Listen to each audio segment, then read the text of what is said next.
How's it going, everyone? This is Dixon of the Ultimate Gamer. I'm logging on. As I mentioned a few days ago, I gotten a laptop, which is about a month ago now, and I'm enjoying the shit out of it.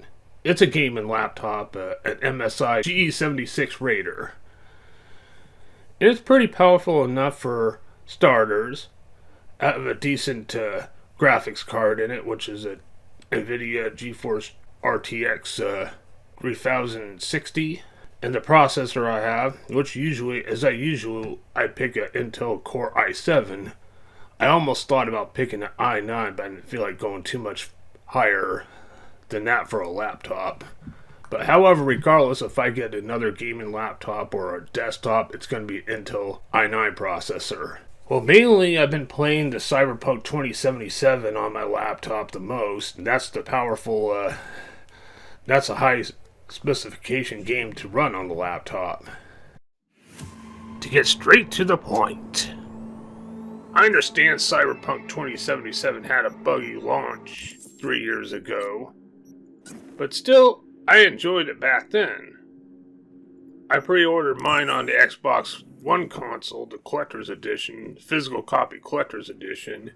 I just couldn't wait to play the games or receive my copy of it, which took a few days after the game release.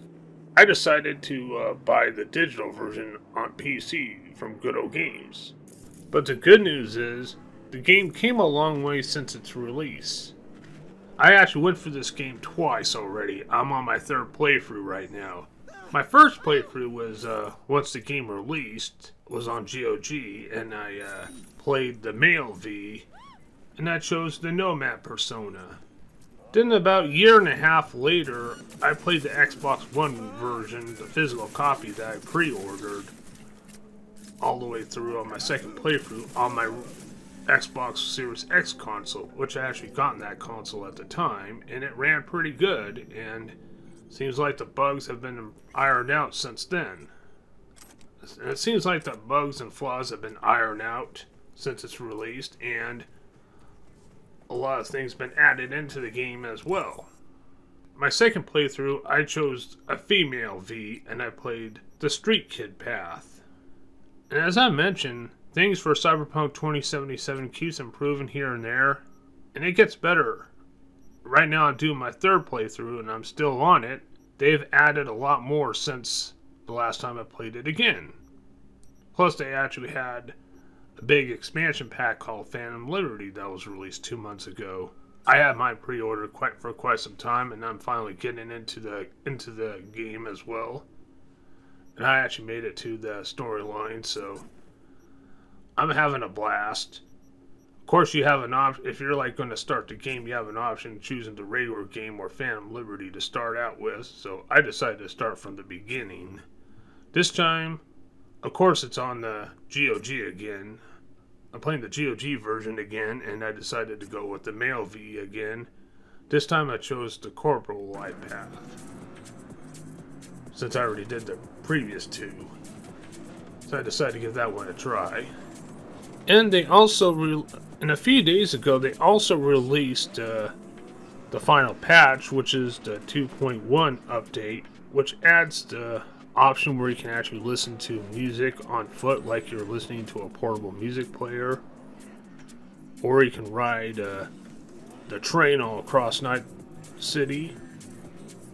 Or you can ride a train all across Night City to enjoy the views while you're on the ride to whatever destination you're going. It's pretty much like the fast travel. Of course, you can do fast travel for there too.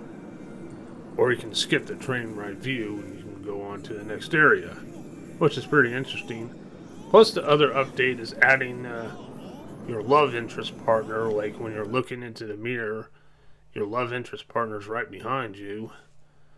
I mean, there's more romance options with your love interest wherever you decide to go in the game, which is pretty smooth. And here's another awesome thing. They also released the Ultimate Physical Edition on PC and the current gen consoles, which is Xbox Series X or S or PS5. Probably get it eventually on the Series X, but not anytime soon because I'm busy playing the game off the GOG right now. and testing my laptop while I'm at it. I can tell you one thing about Cyberpunk 2077.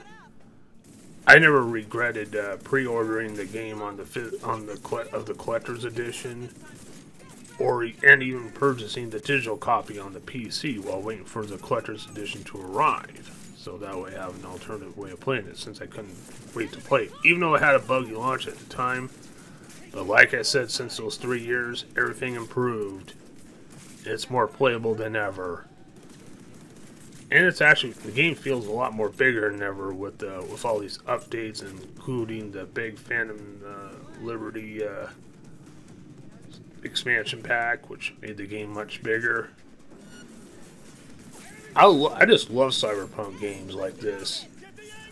It feels more like, it's not just an RPG game, but it feels more like an open world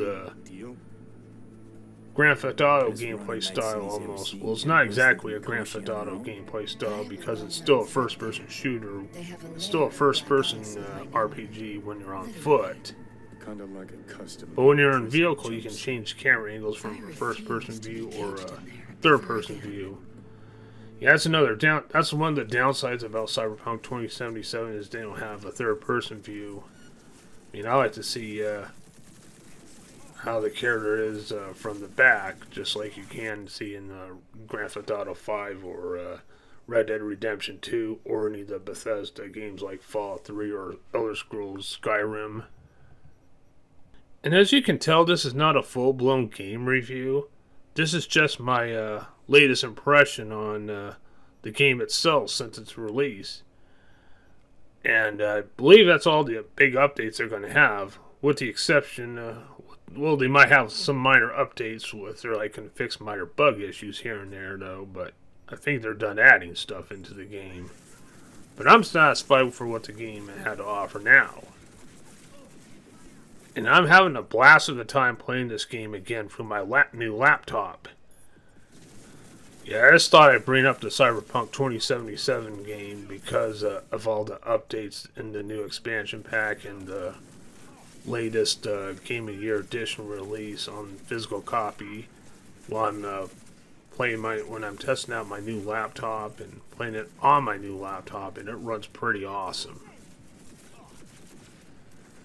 Well, anyway, that's all I gotta say.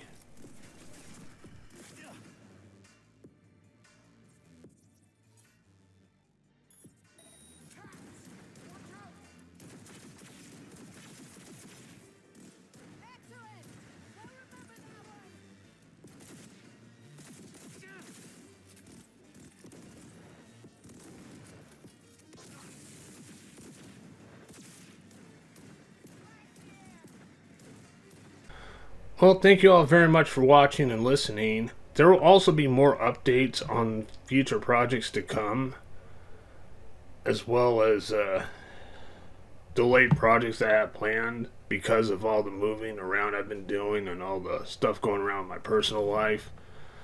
I'll be making a separate topic clip of that. Until the next time, this is Dixon of the Ultimate Gamer. I'm logging off.